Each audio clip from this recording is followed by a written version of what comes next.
Hello everybody, my name is Aaron Collins and this is another rendition of me addressing worldly issues in a godly way.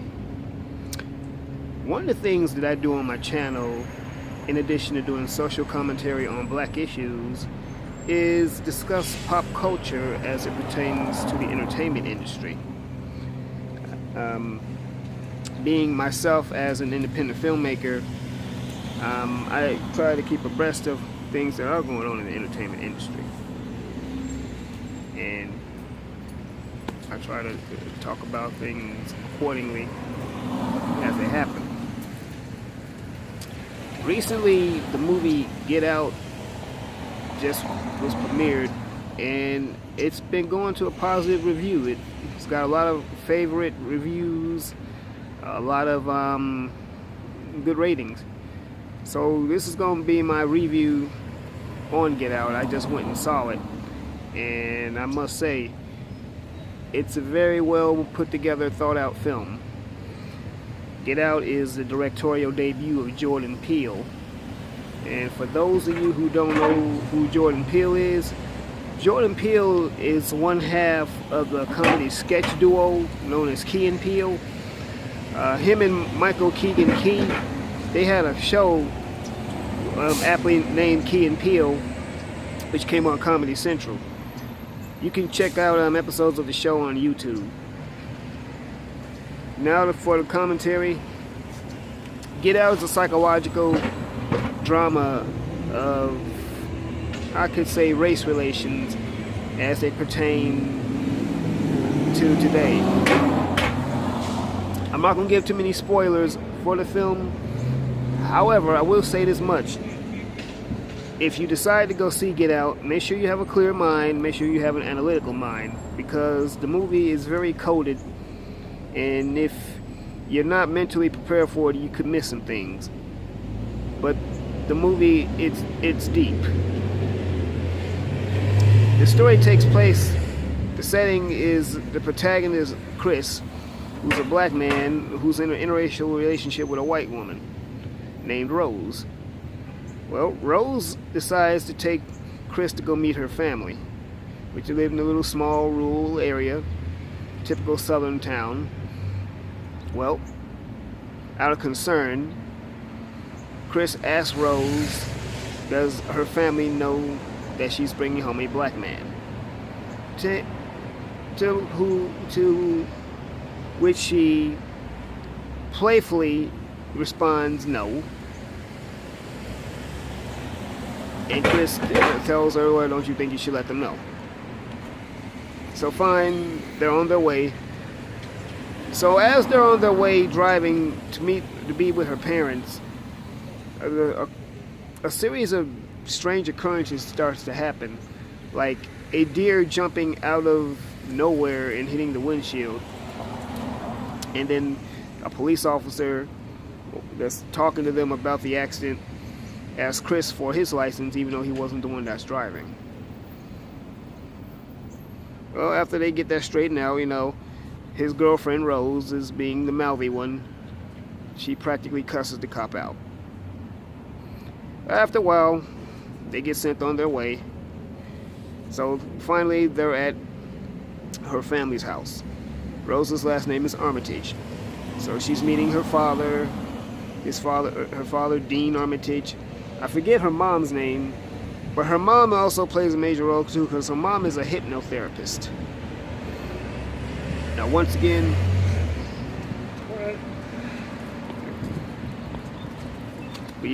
I'm not going to try to give too many details of the movie because I want people to go see it.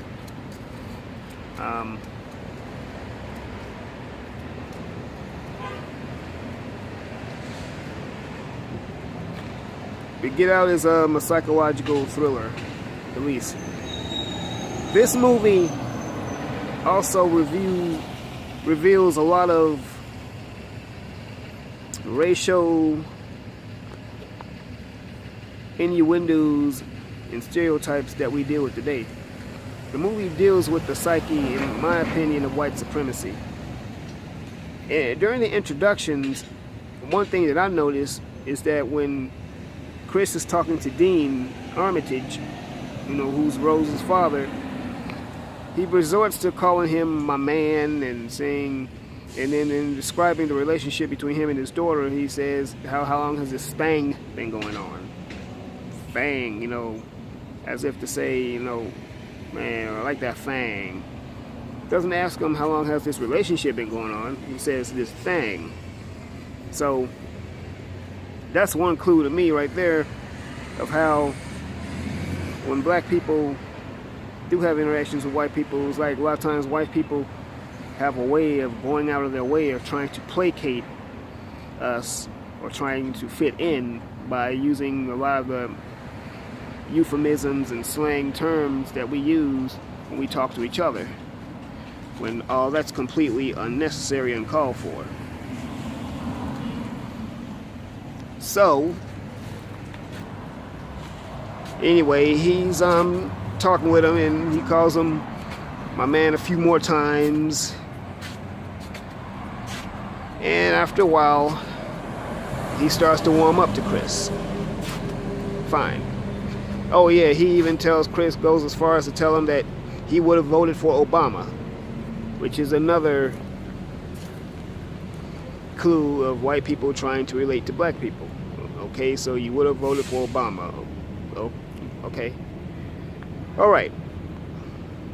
Also, another thing, another key factor in the movie, there's a scene where Dean is having like a party and some of his closest friends are over, and the majority of them are white, and they take to Chris as if he was like a brand new toy or something. They start acting all special toward him.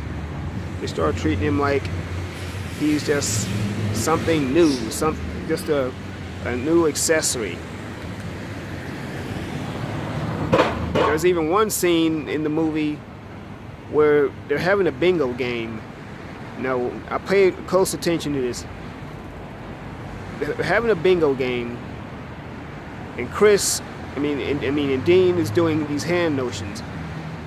The bingo game is set up as if they were like doing an auction, like a slave auction. Goes back to how they used to auction us off and do the hand deal, like one way, how auctioneers talk. So they do it like that. They set it up as if it's like that. But anyway, at the same time, while they were doing that, as the camera begins to zoom out, we see a picture of Chris that they were auctioning. And the interesting thing is like the equivalent of Chris himself being auctioned in slavery. Another major interesting occurrence that happens is the other black people that are in the film. Once we get to the Armitage's house, Dean and his wife, they have... Do you know where 1717 is? I don't work around here. I'm here for something else. Oh. Sorry. But sorry about that, everyone. But so yeah, they have other black people in the movie, and these black people that they have, two of them are servants of the Armitages. Now the interesting thing about that is the way they're acting. Their behavior is like it's been modified. Their behavior has been doctored. One in particular, Georgina, the female servant, she's always smiling and speaking in a scripted manner. The other one, Walter, he speaks in the same manner. However, the difference with Walter is more of a stern, standoffish type. Walter also has a propensity for doing exercises late at night, where he runs really fast, which is another scene that catches Chris completely off guard. Now, during this scene, we noticed that, what I noticed rather, is that the two black people there seem to be out of character. Basically, these guys, you look at them, how white supremacy works. White supremacy indoctrinates you to the point to where you forget your own identity. These people were not dealing with their own identity. They didn't have their own identity. They had the identity of the white supremacists, which they were dealing with. Oh, and can't forget about the third black person. The third black person was a guest at a house party. His name was Andre. Andre comes to the party with a heavy-set white woman, an older white woman who he's dating. And as you can tell, he's been domesticated, he's been conditioned and indoctrinated also. Well, during a scene when Chris is talking with Andre, he happens to take a picture of him. The flash of Chris's camera inadvertently sets off something in Andre to where his nose starts to bleed, and it's like he becomes self-aware and tells Chris to get out really loud. This is where we see Rose's mom's hypnotism work. The second time in the movie we see her, she hypnotizes him. And that's another thing too. The hypnotherapy also plays a major part, because hypnosis, even though everything in this movie has been metaphorically and figuratively done, it represents the fact that as black people in America, we've been hypnotized by this white supremacist ideology and mentality not to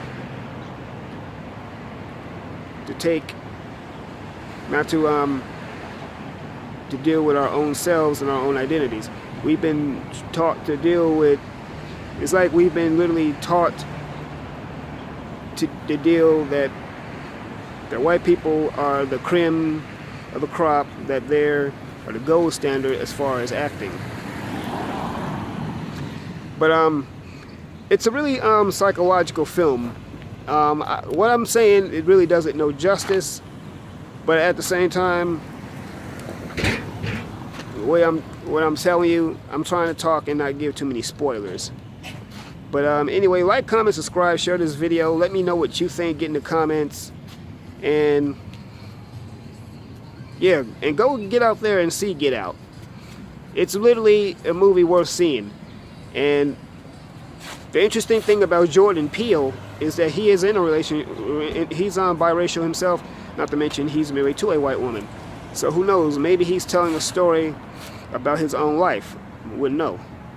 But yeah, go get out. No pun intended. Go see Get Out.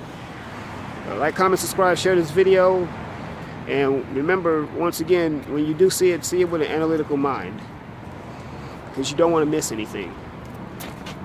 And you see certain nuances and gestures that'll literally fly right over your head. So once again, everyone, get in the comments, like, comment, subscribe, share this video. And as always, I love you. God loves you.